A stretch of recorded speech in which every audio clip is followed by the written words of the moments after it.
Okay, magandang umaga po sa lahat. Um, ito pong lesson na ito ay minarapat ko pong record dahil po meron na naman tayo klase suspension. So para hindi po kayo mahuli sa mga lessons po, mahuli sa ibang mga sections, kaya ito po ay ating ni-record. Po. So ito po, ang topic na ito ay tungkol sa hierarkiya ng pagpapahalaga ayon kay Max Scheller. So actually, continuation lang po ito ng lesson natin noong nakaraan. Yung tungkol sa Aralin 3. Tungkol sa pagpapahalaga at virtud bilang batayan ng sariling pagpapasya. So, sa mga unang lessons natin, dinefine natin o binigyan natin ng kahulugan ang pagpapahalaga at virtud. At pinag-aralan din po natin yung katangian ng mataas na pagpapahalaga. Sabi natin merong limang katangian ng mataas na pagpapahalaga para matukoy natin kung ang pinapahalagahan ba natin ay dapat ba nating pahalagaan or dapat baguhin natin yung ating mga pananaw. So unang katangian ng mataas na pagpapahalaga ay kung ito ay mas tumatagal. Mas tumatagal. Ibig sabihin, lumipas man ang mahabang panahon, yung pinapahalagahan mo, nandyan pa rin siya, hindi siya nagbabago. Pangalawa, mas mahirap mabawasan ang kanyang kalidad. So, pag ang pinapahalagahan mo ay mahirap mabawasan ang kalidad niya, kahit tumagal pa ang panahon, ibig sabihin, mataas ang kanyang pagpapahalaga. Pangatlo, kapag lumilikha ng iba pang pagpapahalaga, yung pinapahalagahan, ibig sabihin, mataas yung halaga ng pinapahalagahan. Ikaapat naman po ay kung mas malalim yung kasiyahan na ibinibigay ng pinapahalagahan mo sa sarili mo, ibig sabihin, mas mataas yung halaga niya. At panghuli, kung hindi daw naapektuhan ang pagpapahalaga ng organismong nakakaramdam nito, ibig sabihin, mas mataas yung halaga ng pinapahalagahan. Kumbaga, hindi apektado ng nararamdaman ng isang tao yung kanyang pinapahalagahan. Ibig sabihin, mataas ang halaga ng pinapahalagahan. So, yan po ang mga katangian ng mataas na pagpapahalaga. Ngayon naman po, tatalakayin natin yung mga stages, hierarchy, para malaman natin kung ang mga pinapahalagahan ba natin ay masyadong mababaw o nandun na tayo sa mataas na level na mga pinapahalagahan. So dito, makikita natin yung iba't ibang example ng mga pinapahalagahan natin. And malalaman natin kung dapat ba nating i-level up yung mga pinapahalagahan natin or nasa pinakataas na tayo. So ito ulit ang hierarkiya ng pagpapahalaga ayon kay Max Scheller. Ito po ay hango sa akda ni D noong 1994. Okay. So unang hierarkiya ng pagpapahalaga ay yung tinatawag na pandamdam ng mga pagpapahalaga or sensory values. Okay. So ano po ang ibig sabihin nito? Ito ay itinuturing na nasa pinakamababang antas ng pagpapahalaga. Tumutukoy ito sa mga pagpapahalagang nagdudulot ng kasiyahan sa pandamdam ng tao. So, ibig sabihin, ito ang sinasabing pinakamababa dahil ito ay mga pagpapahalaga na nakatuon lamang sa mga senses natin. Ito yung mga pagpapahalagang binibigyan niya lang ng kasiyahan yung senses natin at hindi siya tumatagal. So, halimbawa nito, yung mga pangunahing pangangailangan ng tao. Halimbawa, pagkain, inumin, damit. Ito po yung mga pagpapahalaga na very basic sa atin. Pero hindi siya nagtatagal. Okay, so going back po. Again, ang pandamdam ng mga pagpapahalaga, example nito ay yung mga pangunahing pangangailangan ng tao. Yung mga nagbibigay sa atin ng satisfaction pero sa lang siya, maikli lang ang kanyang ibinibigay na kasiyahan. Another example is yung mga rangya o luho. Yung mga bagay na hindi naman natin kailangan pero ina-acquire natin o binibili natin. So, ibig sabihin, kapag mas pinipili mong pahalagahan yung mga bagay na hindi nagtatagal, kaysa doon sa mga bagay na mas tumatagal, mas importante, ang pagpapahalaga mo ay nasa mababa pa na level. Ano po? At yun ay tinatawag na pandamdam ng mga pagpapahalaga or sensory values. Ikalawa po, okay, ang ikalawa po ay tinatawag na pambuhay na pagpapahalaga or vital values. So, aakyat tayo ng kaunti sa ating hagdanan ng mga pagpapahalaga. So, ito po yung nasa ikalawang level. Ito naman po ay mga pagpapahalagang may kinalaman sa mabuting kalagayan ng buhay or well-being. So, ito yung mga pagpapahalaga na nakakatulong para magkaroon tayo ng mabuting buhay.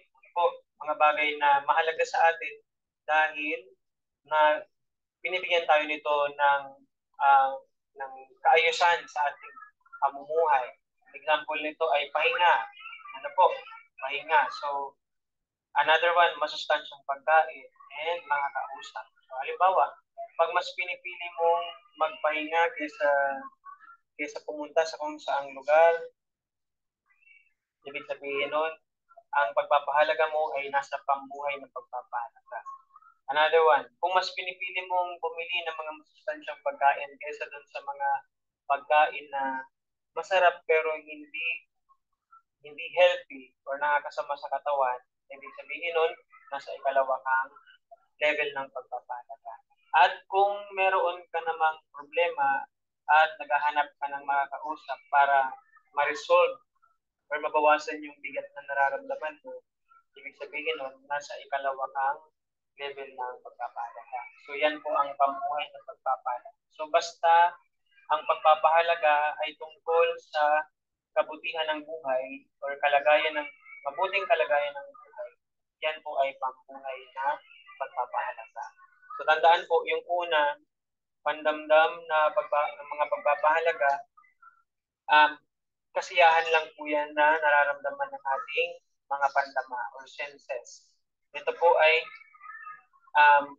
kapag ang pagpapahalaga ay nakakapagbigay ng mabuting kalagayan ng buhay. Pangatlo, ito naman po ay mga spiritual na pagpapahalaga or spiritual values. Ano naman po ito? Ang pagpapahalagang ito ay tumutukoy sa mga pagpapahalagang para sa kabutihan, hindi ng sarili, kundi ng mas nakararami. So, wag pong malilito. Pag sinabing spiritual, hindi po ito agad tungkol sa Diyos. No? Pag sinabing spiritual na pagpapahalaga, ito yung mga bagay na pinapahalagahan natin dahil nakakatulong siya sa ibang tao or nakapagbibigay siya ng kabutihan sa ibang tao. Ano po? So, ang iba ito sa una, ay sa pangalawa, iba po ito sa pangalawang pagpapahalaga. Yung pambuhay na pagpapahalaga, pinapahalagahan mo yung makakabuti sa sarili mo. Ang spiritual na pagpapahalaga po, pinapahalagahan mo yung mga bagay na makakabuti sa iyong kapwa. So pag mas inuuna mo na yung kapwa mo kaysa sa sarili, ibig sabihin nasa ikatlo kang stage or hierarchy ng pagpapahalaga na tinatawag na mga spiritual na pagpapahalaga or spiritual values. Okay. So ang spiritual na pagpapahalaga, meron po siyang tatlong uri ayon daw sa aklat na Problems of a Sociology of Knowledge na isinulat ni Max Scheler. So, dito makikita natin na merong tatlong uri ang spiritual na pagpapahalaga at ito rin yung pwede nating makuhang mga example. So, unang uri ng spiritual na pagpapahalaga ay mga pagpapahalagang pangkagandahan or aesthetic values. So, kapag pinapahalagahan mo yung mga bagay na makakapagbigay ng kagandahan sa iba, aesthetic values ang tawag doon, mga pagpapahalagang pangkagandahan. Pangalawa, pagpapahalaga sa katarungan or value of justice. So pag pinapahalagahan mo yung mga bagay na nakapagbibigay ng nararapat para sa isang tao or sa ibang tao, kasi ang justice po ay pagbibigay ng nararapat para sa ibang tao. So, pag ginagawa mo yan, pag yan ang pinapahalagahan mo, ibig sabihin, nandun ka sa spiritual na pagpapahalaga. Pangatlo, ito naman po ang pagpapahalaga sa ganap na pagkilala sa katotohanan or value of full cognition of truth. Ibig sabihin, pag mas pinapahalagahan mo yung mga bagay na totoo, katotohanan, ano po, na nakakatulong sa ikabubuti ng marami o ng iyong kapwa, ibig sabihin, naroon ka sa spiritual na pagpapahalaga.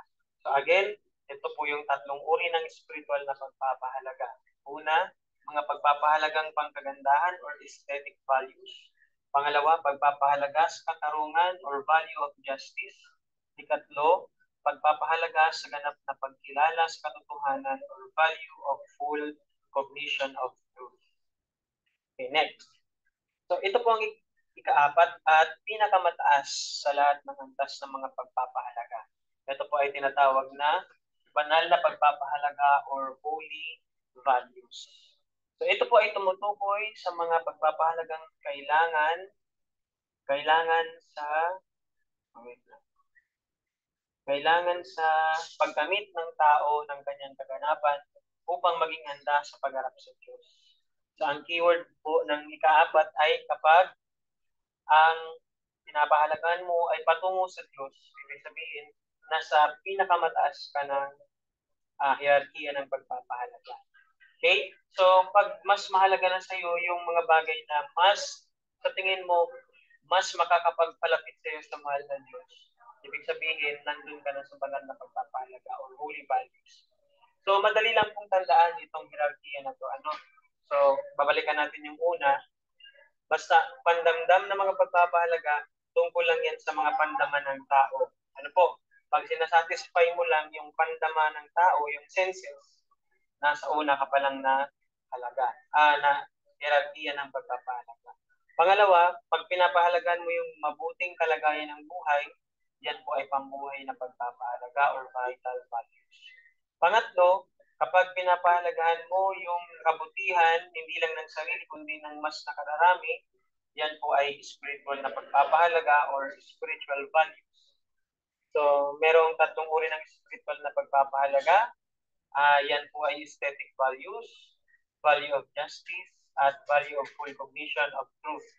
And ang pinakahuli po, banal na pagpapahalaga. Basta tungkol sa mahal na Diyos, basta tungkol sa paghahangad na mapalapit sa Diyos, ibig sabihin, nasa pinakamataas kang hierarchy ng pagpapahalaga na tinatawag na banal na pagpapahalaga or holy values. Okay, so ngayon, punta na tayo sa virtud or virtue. Okay, so na-discuss na natin ito sa unang mga talakayan natin at sabi natin, ang virtud o virtue ay nagmula sa salitang Latin na virtus o vir. Ibig sabihin, pagiging tao, pagiging malakas, o pagiging matatag. Ano po? So, para dagdagan natin yung kaalaman natin tungkol sa virtud at virtue, sabi dyan, mahalagang maunawaan na ang virtue ay laging nakaugnay sa pag-iisip at pagkilos ng tao. So, bibigyan natin ng emphasis yung pag-iisip at pagkilos ng tao. So, tungkol yan sa isip at kilos loob ng tao. So, alam naman natin na ang mga tao lang ang nilalang na mayroong isip at kilos loob. So, nangangahulugan na ang virtud o virtue ay para lang sa mga tao. So, ang ibang mga nilalang tulad ng mga hayop o ng mga halaman, wala silang virtud o virtue dahil wala naman silang isip at kilos loob. Okay? So, nangangahulugan, para magkaroon tayo ng virtud o virtue, kailangan nating paunlarin yung ating isip at kilos loob. Ano po? Alamin ang katotohanan at gawin kung ano ang mga mabuti para sa sarili at para sa kapwa. Okay, so meron pong dalawang uri ng virtud. So sabi diyan, una, intellectual na virtud, pangalawa po ay moral na virtud. So again, ang virtud ay may connection sa isip at kilos loob ng tao. So ang intellectual na virtud, yan po ay nakatuon sa isip. Ang moral na virtud naman ay nakatuon sa um, sa kilos ng tao, kilos loob ng tao. Okay? So, ito po ang intellectual na bertud. Ano po, para mas maintindihan natin. Ito yung pagpapakahulugan niya. May kinalaman sa isip ng tao. Sinabi ko na kanina, tinatawag na gawi ng kaalaman or habit of knowledge. Dahil po sa intellectual na bertud natin, dito tayo natututo ng maraming mga bagay. Maraming kaalaman ang nakukuha natin dahil sa intellectual na bertud natin. So meron pong mga uri ang intellectual na bertud. Isa-isahin po natin. Una, pag-unawa or understanding. Okay? So, ang pag-unawa or understanding ay pinakapangunahin sa lahat ng bertud na nakapagpapaunlad ng isip. Ang pag-unawa ay kasing kahulugan ng isip. Tinatawag ito ni Santo Tomas de Aquino na gawi ng unang prinsipyo or habit of first principles. Okay, so sabi dyan, pinakapangunahin sa lahat ng bertud. Bakit po ganun? Dahil ang lahat ng bertud, intelektual na bertud, ay makukuha lang natin kung meron tayong pag-unawa or understanding. Ibig sabihin, hanggat hindi tayo natututo or na-acquire yung bertud ng pag-unawa or understanding, hindi pwedeng pumasok yung ibang intellectual na bertud sa isip natin. Okay, so sabi ni Santo Tomas de Aquino, ang pag-unawa or understanding ay gawi ng unang prinsipyo or habit of first principles. So lahat ng mga bagay na nasa isip natin ay magsisimula sa pag-unawa or understanding. Sunod po na uri ng intellectual na bertud ay agham or science. Ito naman po ay sistematikong kalipunan ng mga tiyak at tunay na kaalaman na bunga ng pagsasaliksik at pagpapatunay. Matatamo natin ito sa pamamagitan ng dalawang pamamaraan, filosopikong pananaw at siyentipikong pananaw. So, ang agham or science po ay kalipunan ng mga tiyak at tunay na kaalaman na bunga ng pagsasaliksik at pagpapatunay. So, itong mga kaalaman na to na pumapasok sa isip natin, hindi natin ito maiintindihan or hindi ito papasok sa isip natin kung una, wala tayong pag-unawa or wala tayong understanding. Kahit ano yung mga nangyayari sa palibot natin, pag hindi natin sila naunawaan, baliwala sila. So, pag ang kaalaman ay naipon sa ating isip, pag naipon ang kaalaman sa ating isip, dito na po nagsisimula ang agham or science. Dahil kalipunan siya ng mga kaalaman. So, paano daw natin ma-acquire or matatamo ang agham or science or bertud, intellectual na bertud ng agham or science? Matatamo natin ito sa dalawang pamamaraan. Una, filosopikong pananaw at siyentipikong pananaw. So ano po itong dalawang ito? Talakayin po natin. Pag sinabing filosopikong pananaw, ito po ay kaalaman sa mga bagay sa kanyang huling layunin or last cause o sa kanyang kabuuan. So, ibig sabihin ito, ang filosopikong pananaw, nagkakaroon tayo ng agham or science dahil pinag-aaralan natin ang mga bagay-bagay sa kanyang huling layunin or last cause. So, halimbawa, pag-aaral ukol sa tao, sa kanyang kalikasang pinagmulan at patutunguhan. So, pag pinag-aaralan mo ang isang bagay kung saan siya nagsimula at para saan siya, saan siya patungo, ibig sabihin nun, ang ginagamit mong pananaw or paraan para magkaroon ka ng agham or science ay filosopikong pananaw. Yan po. And then yung pangalawa, siyentipikong pananaw, ito naman ay kaalaman sa mga bagay sa kanyang malapit na layunin or proximate cause o sa isang bahagi. Pag-aaral biological, example, pag-aaral biological na bahagi ng tao o sa kanyang kilos, kakayahan, kapangyarihan, at iba pa. Okay, so, yung una, filosopikong pananaw, pinag-aaralan lang dito kung saan nagsimula ang isang bagay at saan siya patungo. Ano po, tulad ng buhay ng tao. Paano tayo nagsimula at saan papunta ang ating eksistensya bilang tao.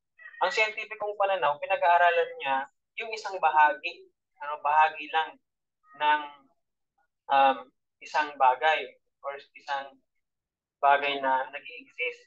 So, halimbawa, pag-aaral biological na bahagi ng tao o sa kanyang kilos, kakayahan, kapangyarihan, at iba pa. So, nag-undergo siya ng scientific method. So, kaya yun po, para magkaroon tayo ng agham or science, ito yung dalawang paraan.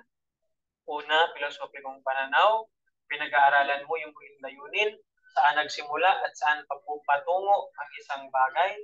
Ang scientificong pananaw naman ay pinag-aaralan mo yung malapit na layunin or proximate cause o isang bahagi lang ng bagay ang pinag-aaralan mo. Okay? Next. Ikatlo, letter C, karunungan or wisdom. So, ito po yung ikatlong uri ng intellectual na pagpapahalaga. So, ito po, ito ang pinakawagas na uri ng kaalaman. Ito ang pinakahuling layunin ng lahat ng kaalaman ng tao at ito rin ang itinuturing na agham ng mga agham. So, itong karunungan, kumpara doon sa mga nauna, pag-unawa, agham at science, ito yung pinakamataas sa kanila. Pinakawagas na uri ng kaalaman. Ano po? So, yung mga kaalaman na pumapasok sa isip natin, pag naintindihan natin yun at nakagawa tayo ng agham or science na buo yung agham at science sa isip natin, later on, pag ginamit natin ng maayos itong mga kaalaman na to, ito ay magiging karunungan or wisdom. So ito yung pinakahuling layunin ng lahat ng kaalaman ng tao. Kaya tayo may kakayahan na tumanggap ng mga kaalaman sa isip natin. Dahil ang purpose pala nito, later on, magkaroon tayo ng karunungan. Po, ang problema sa atin minsan, pag the more na maraming kaalaman na pumapasok sa isip natin, nagiging tayong mapagmataas, lumalaki yung ulo natin.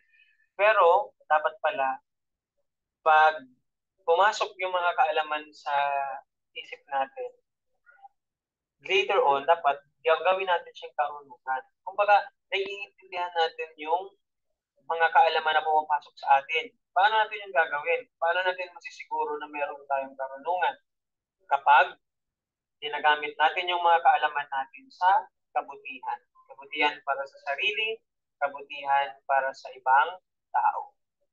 Kasi ang ginagawa ng iba, the more kaalaman, the more nilang inaapakan yung ibang tao. The more nilang ginagamit yung kaalaman nila para lamangan ng ibang tao. Hindi dapat ganun. Ang karunungan, ginagamit mo ang kaalaman mo para sa ikabubuti mo at ng iyong kapwa. So, kaya ito yung tinuturing na agham ng mga agham. Okay. Next. Sinabi ni Santo Tomas de Aquino na napakaraming sangay ng siyensya at napakaraming mga bagay na maaaring malaman ng tao, ngunit nag-iisa lamang ang karunungan. Po.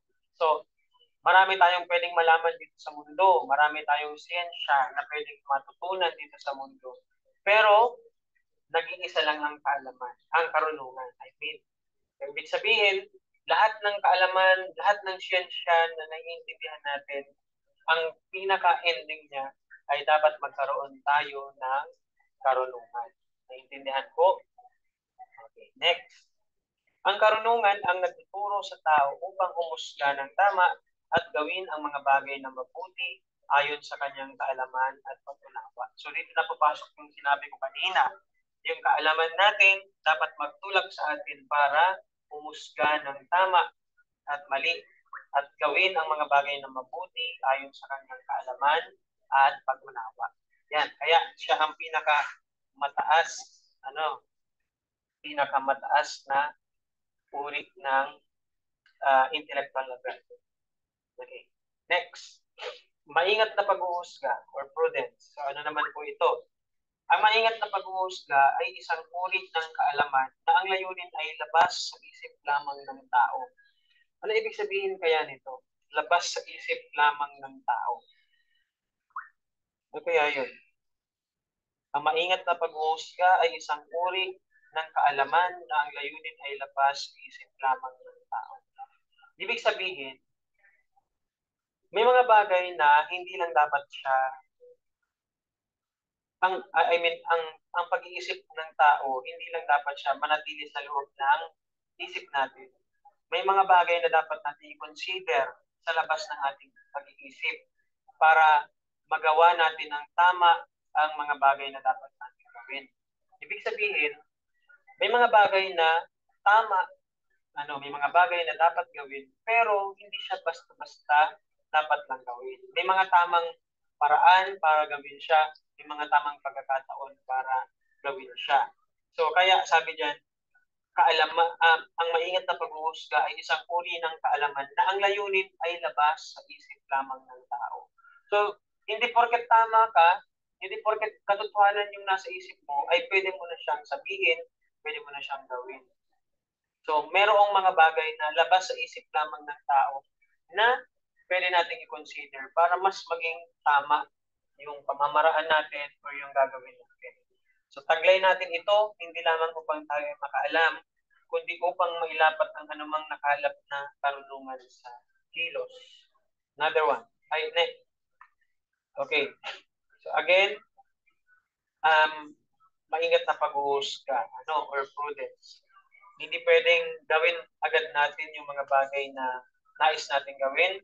Dapat alamin natin kung tama ba ang paraan natin at tama ba ang pagkakataon para gawin natin yung mga gusto natin. Okay, next. Ito naman po ay sinning or art. So ito na po yung pinakahuling natin slide. So ano po ang sinning or art? So ito rin po yung pinakahuling uri ng intellectual na virtue. So kung ang maingat daw na pag-uusga ay wastong pag-usga tungkol sa mga bagay na dapat isagawa, ang sining ay tamang kaalaman tungkol sa mga bagay na dapat gawin. So medyo nakakawindang ang definisyon. Medyo mahirap intindihin. Ulitin natin ng pagbasa para mas maintindihan. Kung ang maingat na pag-usga ay wastong pag-usga tungkol sa mga bagay na dapat isagawa, ang sining ay tamang kaalaman tungkol sa mga bagay na dapat gawin.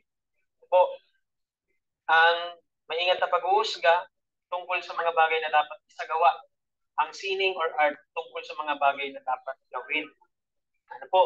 So, kumbaga, ganito,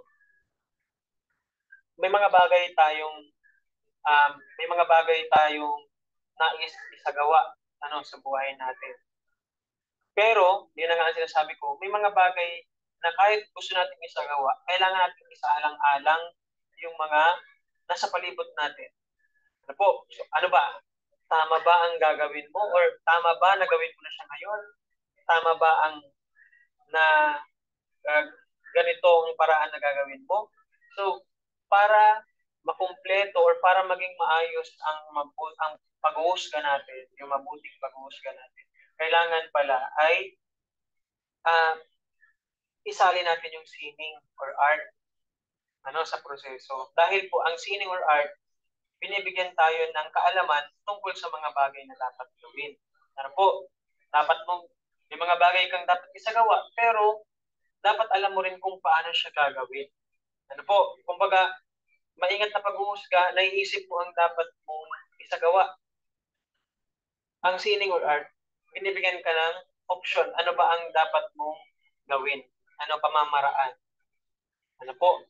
Naiintindihan po yun. So, magbibigay po ako ng example para mas maintindihan. Ang isang example nito ay, halimbawa, meron ka nakitang isang pulubi, tapos, ikaw ay isang politiko, So, alam mo kung ano yung gagawin, dapat mo isagawa. Dapat ang isagawa mo ay tulungan mo yung pulubi. Pero, nagkataon, maraming mga camera ang nakatutok sa sa gagawin mo. Pwede kang makunan ng camera. So, naisip mo, baka maging publicity lang itong gagawin ko. Baka isipin ng mga tao, nagpapakitang tao lang ako. So, paano mo gagamitin yung sining or art? So, may isip mo na, okay, pag wala na yung mga camera, saka ko na gagawin yung pagtulong ko sa kapwa. So, hindi nakikita ng mga camera at hindi rin maiisip ng iba na ginagawa ko lang yung pagtulong dahil merong camera or dahil gusto ko lang magpakitang tao. So, ganun po. Maingat na paghuhusga, tinuturuan tayo ng mga bagay na dapat isagawa. Ang sining or art naman, tinuturuan tayo kung paano gawin yung mga naiisip nating isagawa. So, I hope malinaw. So, kung ang maingat na paghuhusga daw ay nagtuturo sa atin ng tamang asal, ang sining ang nagtuturo sa atin upang lumikha sa tamang pamamaraan. Ano po? So, uulitin ko po, ang maingat na paghuhusga, tinuturuan tayo ng mga bagay na dapat nating gawin or tamang asal, pero ang sining or art, ito yung magbibigay sa atin ng tamang pamamaraan. Paano natin isasagawa yung tamang asal natin. Po. So, yan po ang mga halimbawa, or uri ng intellectual na virtudes. So, again, ulitin natin, ang unang uri ng intellectual na virtue ay pag-unawa or understanding. So, pinakapangunahin sa lahat ng virtud. Po, hindi ka pwedeng makakuha ng iba pang virtud kung wala kang pag-unawa or understanding. Sunod, agham or science. So, ito ay kalipunan ng mga kaalaman na naunawaan mo at ito ay yung mga kaalaman na naunawaan mo ay nagbibigay siya ng tiyak at tunay na kaalaman. Paano natin na-acquire or natatamo ang agham or science? Dahil po yan sa dalawang pamamaraan, filosopikong pananaw at scientificong pananaw. Pag sinabing filosopikong pananaw, ito ay tungkol sa huling layunin. Pinag-aaralan mo yung huling layunin or kabuuan ng isang bagay para maintindihan mo siya.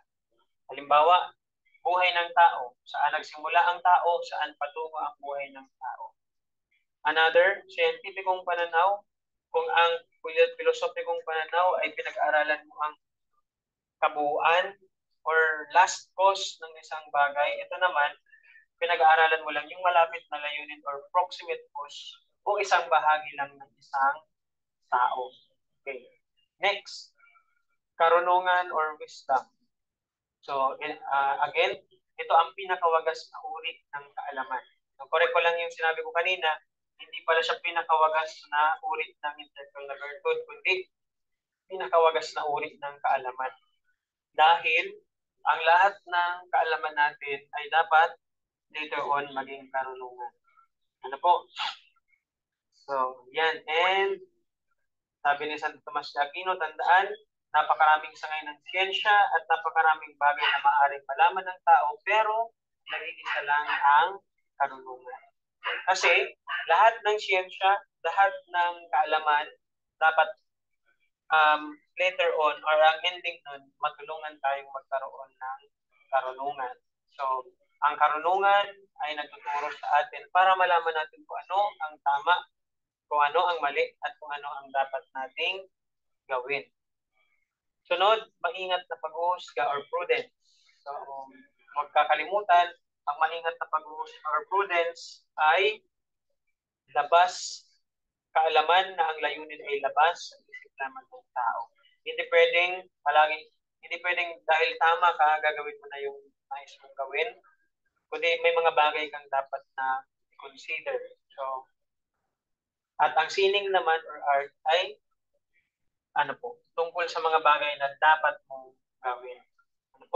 So, differentiate lang natin, ang maingat na pag-uusga ay nagtuturo sa atin ng mabuting asal or tamang asal, dapat isagawa. Pero ang sining or art naman ay nagbibigay sa atin ng pamamaraan para maisagawa or gawin natin ng tama yung mga bagay na nais nating isagawa. So I hope naiintindihan po ninyo. Ipopost ko po itong video na to sa GC para po kahit hindi tayo nagkaroon ng face-to-face ngayon ay maintindihan ninyo ito. Para sa susunod na meeting natin ay pagpapatuloy na lang ng lesson. So makakasabay na kayo sa ibang mga section. So yun lamang po. Marami po salamat sa pakikinig. Mag-ingat po kayo.